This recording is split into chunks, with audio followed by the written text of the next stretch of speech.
সাল আমাদের জন্য ছিল নেয়ামতের পূর্ণ একটি বছর।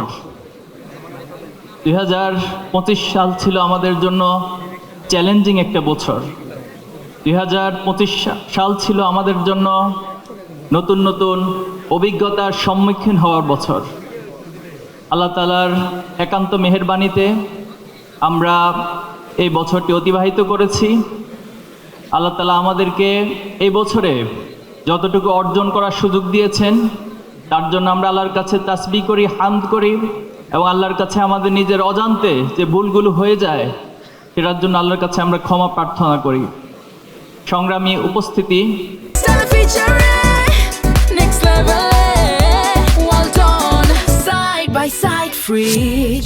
ইসলামী ছাত্র শিবির 2025 সালের অর্জনের কথা যখন আসে তখন আমার মনে পড়ে শহীদ আব্দুল মালেক ভাইয়ের কথা। শহীদ আব্দুল মালেক ভাইয়ের রক্তরঞ্জিত ক্যাম্পাস থেকে ইসলামী ছাত্র শিবির যাত্রা শুরু করেছিল এবং সেই যাত্রা থেকে হাঁটি হাঁটি পাক পা করে আজকের এই দিন পর্যন্ত ইসলামী ছাত্র শিবির এসে পৌঁছেছে। আমাদের জন্য এই রাস্তাগুলো স্বাভাবিক পুষ্প বিছানো কোনো রাস্তা ছিল না, এই রাস্তাটা অনেক কণ্ঠকাকীর্ণ ছিল।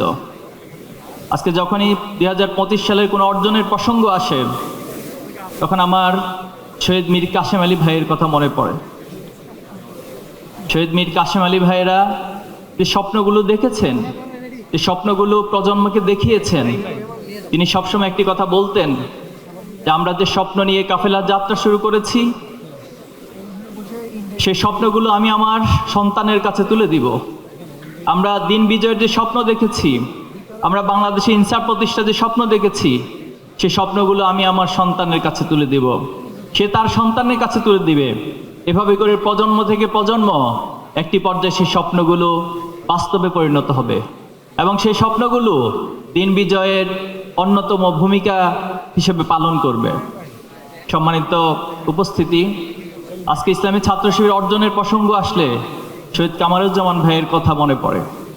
আজকে ইসলামী ছাত্র শিবির অর্জনের প্রসঙ্গ আসলে জুলাই এবং আগস্টের আগ পর্যন্ত 234 জন ভাইয়ের জীবন উৎসর্গের কথা মনে পড়ে। আজকে জুলাই এবং আগস্টে ইসলামী ছাত্র শিবিরের অসংখ্য ভাইদের জীবন দিয়েছেন।